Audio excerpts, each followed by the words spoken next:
From Pacifica, this is Democracy Now! A major media scandal topples the head of the BBC over its handling of two reports on sex abuse, wrongly implicating a politician in one and killing a report on its own popular BBC host, the late Jimmy Savile.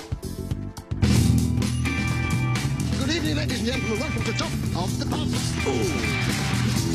We, in television, in his world, in some way colluded with him as a child abuser, because I now believe that's what he was. We'll go to London for the latest, then a new HBO documentary here at home on pedophilia and the Catholic Church. I was afraid to tell my mother because I didn't think she would believe me. She'd say a priest would never do something like that to children. I kept it a secret. Mea Maxima Culpa, Silence in the House of God, a new documentary by Oscar-winning filmmaker Alex Gibney, investigates how a charismatic priest in Milwaukee abused more than 200 deaf children in a Catholic boarding school under his control. Then Congress returns to tackle what they call the fiscal cliff. What's overwhelmed this debate is the idea that we're broke, that we have no choice except to make these painful cuts that will affect the poor, affect the elderly, affect all of us.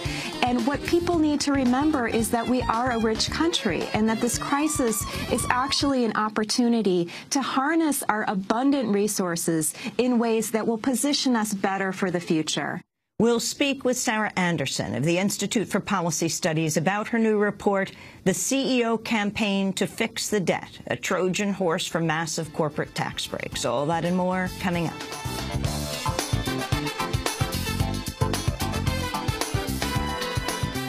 Welcome to Democracy Now!, democracynow.org, The War and Peace Report. I'm Amy Goodman.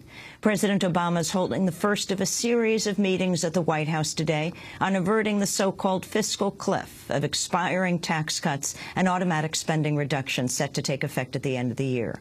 Under the terms of last year's debt deal, Obama and Senate Democrats must agree on a deficit reduction package with House Republicans or face automatic cuts that will likely contract the economy.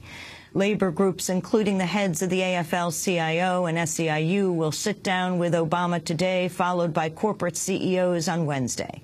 The president has vowed to resist Republican calls for extending tax cuts to the wealthiest Americans, but has signaled he may compromise on reducing so-called entitlements such as Medicare and Social Security. Speaking on MSNBC, Independent Senator Bernie Sanders of Vermont said the 2012 election signaled a rejection of the Republican agenda. The middle class of this country and working people, and that's what this election was about, say, yeah, we've got to do deficit reduction, but don't cut Social Security, don't cut Medicare, don't cut Medicaid. There are ways to move toward a balanced budget which are fair. I think Mr. Boehner has got to understand they lost and let the wishes of the majority of the people in this country prevail. We'll have more on the so-called fiscal cliff talks later in the broadcast. The scandal that's brought down CIA Director David Petraeus is now ensnaring General John Allen, the top U.S. commander in Afghanistan. The Pentagon says the FBI has uncovered thousands of potentially inappropriate emails between Allen and Jill Kelly, the woman who complained of harassment from Petraeus's lover, Paula Broadwell. Kelly's complaint to the FBI led to the discovery of Broadwell and Petraeus's relationship, prompting Petraeus's resignation on Friday. Allen succeeded Petraeus in Afghanistan last year.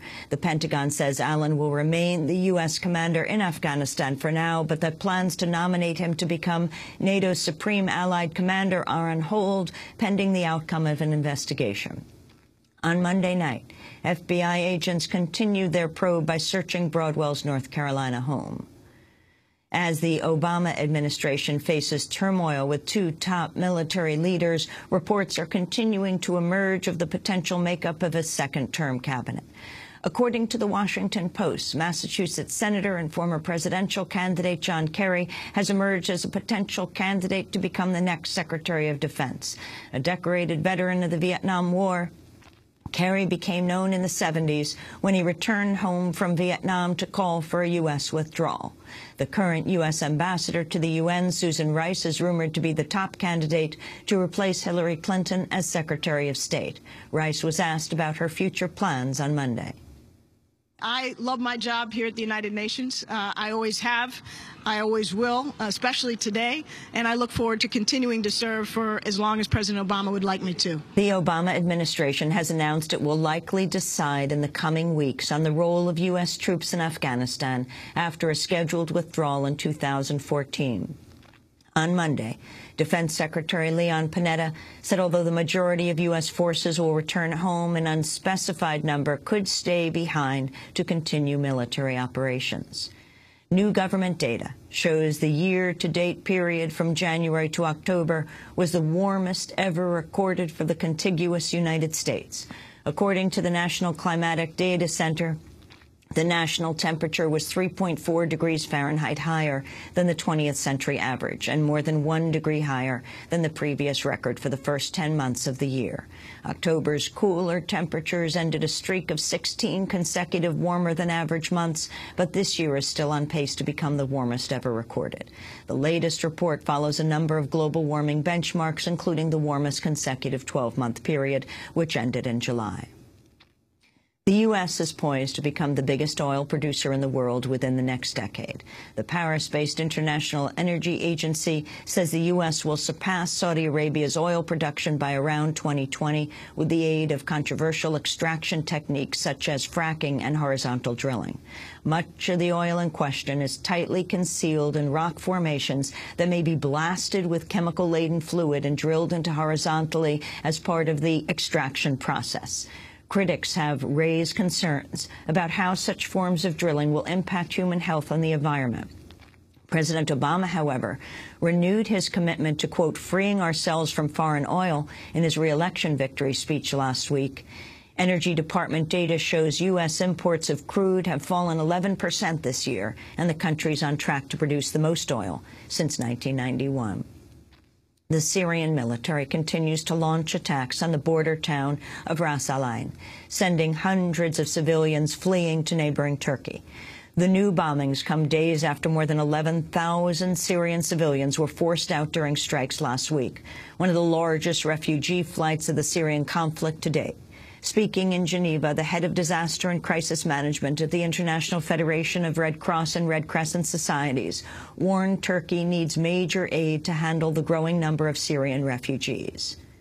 We've seen a doubling of the camp population since July 2012, and I think, as you've seen over the last few days, there's been an increase in the number of Syrians moving into Turkey.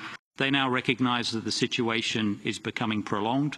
The initial thoughts that the population might be displaced for a shorter amount of time are now being reassessed, and the government of Turkey, along with its partners, are planning for the contingency of a longer-term assistance program.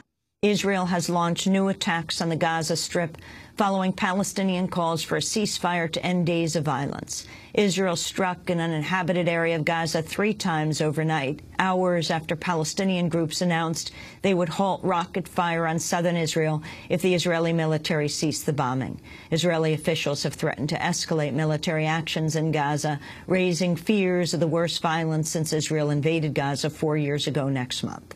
On Monday, Israeli Prime Minister Benjamin Netanyahu said Israel is free to use military force on Gaza.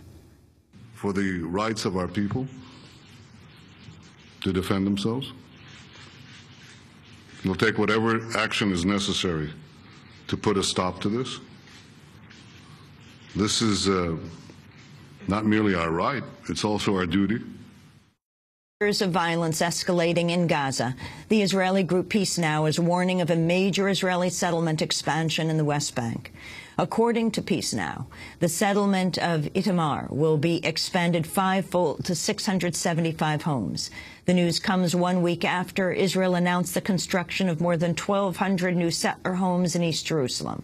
As Israel continues to build settlements, the U.S. is intensifying efforts to stop a Palestinian effort for non-member state recognition at the United Nations. The The White House says President Obama called Palestinian President Mahmoud Abbas on Sunday in a bid to convince Abbas to delay the move. The U.S. has been elected to a new term on the UN Human Rights Council, winning another 3 years.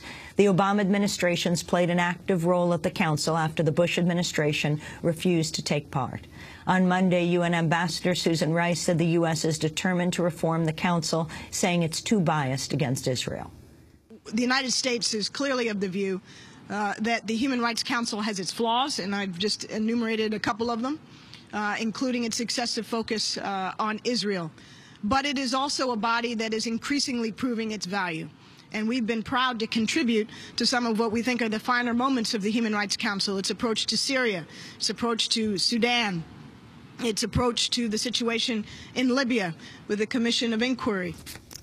The UN human rights vote comes just as the United Nations General Assembly is set to approve its annual measure calling for an end to the U.S. embargo on Cuba. The House is holding hearings today into the meningitis outbreak linked to steroid injections that have caused 32 deaths and hundreds of illnesses across the United States.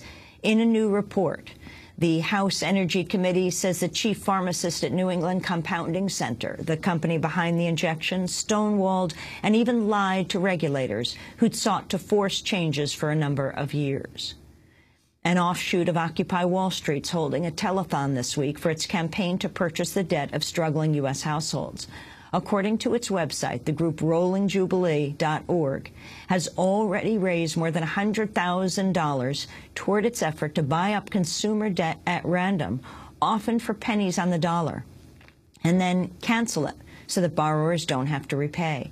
A sold-out benefit concert is scheduled for Thursday in New York City. Arizona Democrat Kyrsten Sinema has become the first openly bisexual person elected to the U.S. Congress. Recent ballot counts showed the former state senator has defeated Republican competitor Vernon Parker in a new Phoenix area congressional district. Sinema's election comes in a year that also saw at least 5 openly gay Democrats elected to the House, while Wisconsin Congressmember Tammy Baldwin became the first openly gay person elected to the Senate. Other firsts this year include the election of the first Hindu Congress member, Hawaii's Tulsi Gabbard, who, along with Tammy Duckworth of Illinois, is also one of the first female combat veterans elected to Congress. And those are some of the headlines. This is Democracy Now!, democracynow.org, The War and Peace Report. I'm Amy Goodman.